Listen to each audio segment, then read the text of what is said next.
I'd like to talk about feelings and emotions and thoughts. I know the distinction between thoughts and feelings and emotions. We mean the same when we say feelings or emotions. Emotion is response to the mix of vibration. And once an emotion gains some momentum, that's probably when you'd start calling it a feeling, because there's a stronger manifestation of it in your physical body. And all emotions are in response to the mix of thought between what you're thinking and what your inner being is thinking in any given moment.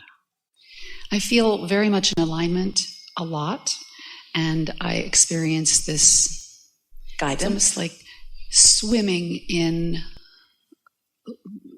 the ocean of good feeling and good thoughts. Yeah. And yet I desire to physically feel excitement, or I have this kind of, it seems very narrow and it's pleasant and it's awesome, and I don't have the negative. The way you do that, you may be, and a lot of people do this, you may be trying to maintain the safety of alignment without the risk of misalignment. And so, yes. That's what I came for. So sometimes you don't allow your thoughts to move around enough in order to allow strong enough momentum to really get going. When you think about it, sort of like in the rampage that we were offering a little bit ago, if you have a thought that feels good to you and you stay focused on it, other thoughts like it will join it. And if you stay there long enough, you'll get some momentum until you will allow it to parlay itself into something that is really exhilarating.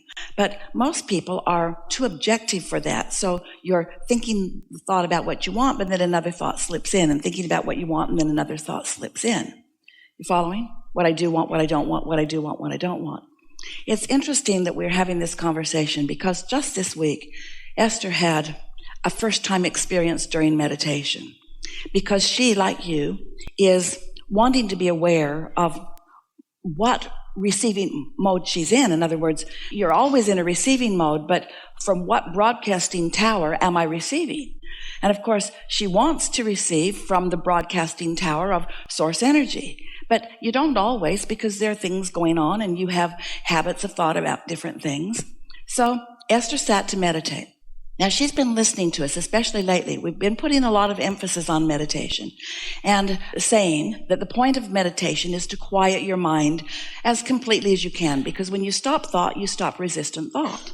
And when you stop resistant thought, your vibration rises, and now you're in the receiving mode of your highest source. And that's when the good ideas flow, and that's when the magic begins to happen, and so forth. So Esther, on this day, had a particularly good meditation, only 15 minutes, that's what we recommend.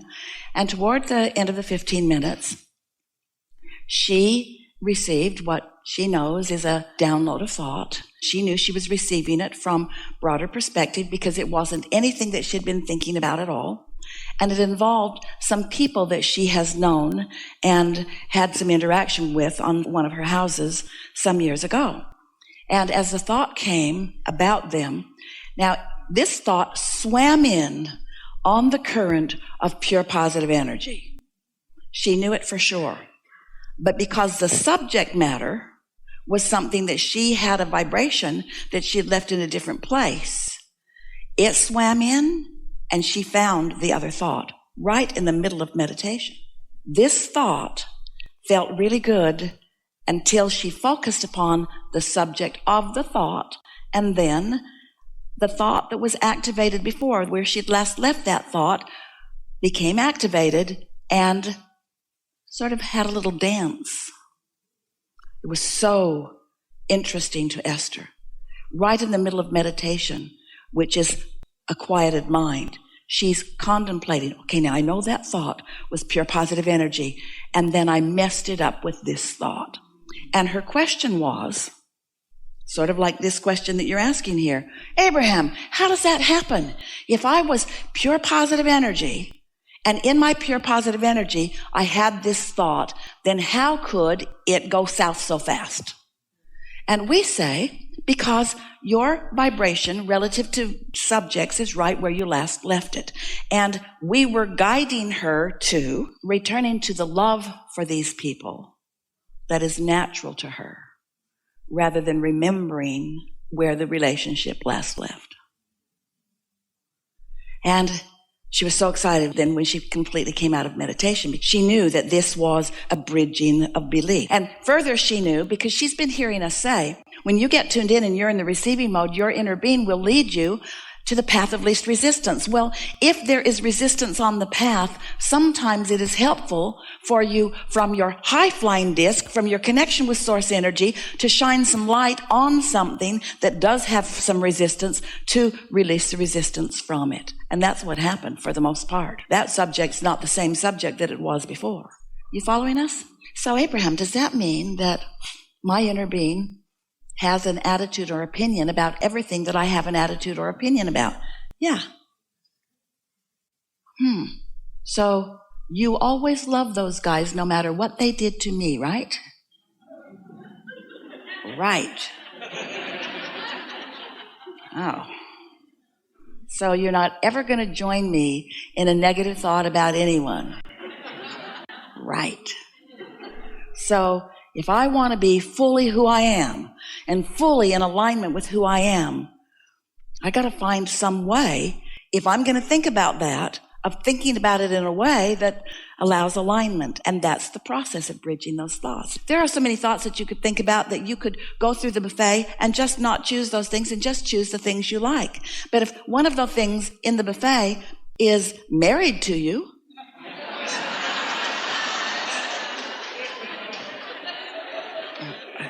you might want to find a way of coming into alignment with yourself while you focus upon that person. So that's what you're reaching for, yes? The thoughts are easy for me to guide or be guided by. The thoughts are the easy. It's the physical feeling, like in my body. I know that we want manifested, but like when you talk about desire, I can think, oh, I'd like to do that, and but I don't feel. Well, then that's because you're not letting that thought run raucously through the woods long enough before you kill it with a contradictory thought.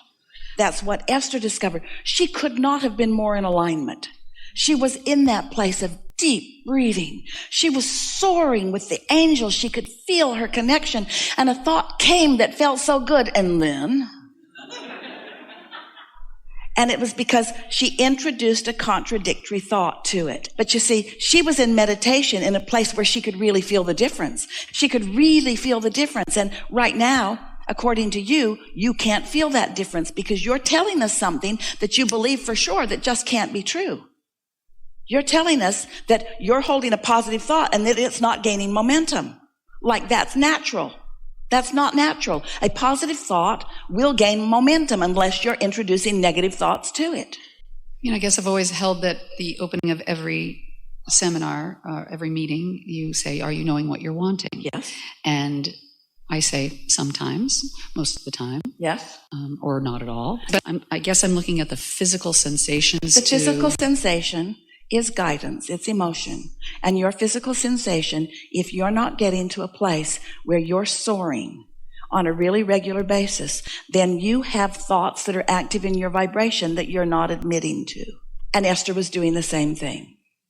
She didn't even know she was doing it. It was just easy to avoid that subject, a subject that she doesn't want to avoid. She wants to love those people. But she wasn't loving those people because she was remembering where she'd last left it. And they don't deserve to be loved. You see what we're getting at?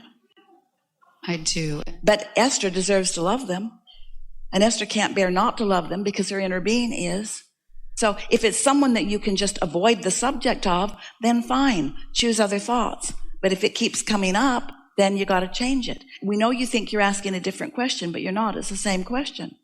Law of attraction says that which is like unto itself is drawn. So if you are focused upon something and there's no resistance in it, that thought is just going to swell and become more, and the momentum of it is going to become more until everything is just going to feel so delicious to you that you just can hardly bear it. In Esther's dream last night, she was walking somewhere in some place that she doesn't even know that she's been, looking up into a sky that she doesn't even know exists, and seeing a moon that was more beautiful, and an owl flying, and a bat flying, and a seagull flying, and all these beautiful things flying. The dream was representing the vibrational absence of resistance that was going on then, you see. And it just got more and more beautiful. Then light came into it, and then the sky became beautiful. It was like the northern lights. It was like in her dream, she was allowing the universe to just add to it and add to it and add to it and add to it and add to it and add to it and add to it until it was nearly incomprehensible. In her dream, she couldn't even find words to describe it, and finally just gave up on trying to find any words and just enjoyed the beautiful festival that was happening all around. And that's what will happen to you anytime you pick a good feeling thought and stick with it. But law of attraction doesn't really let you pick a good feeling thought and stick right with it. If there's a subject that's active within you, or that was one time active within you, that contradicts that thought, the focusing upon things that you want will naturally release the resistance. That's really what we want to say to you. We'll say it to you in this way. If you have a desire that is strong enough, it doesn't matter what you believe, that desire will triumph. But the benefit of recognizing your emotions and catching yourself in the early subtle stages of a dip is essential to maintaining the control of the thoughts that you're thinking so that it can increase.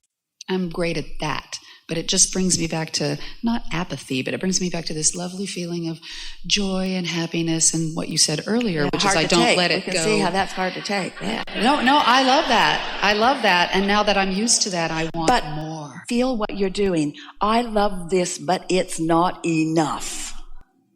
And there's lack in that vibration that holds it right there. Yay! Clarity.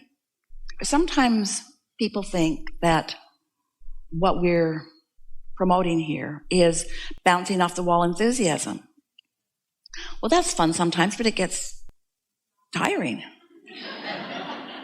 But something that is satisfying, just right. And sometimes bouncing off the wall enthusiasm is what's satisfying. And sometimes peaceful contemplation is what's satisfying.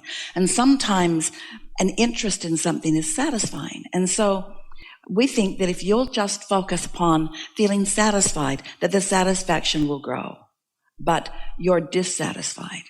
You're saying, I want this feeling to become more. And that will slow it down. Really good. Really good.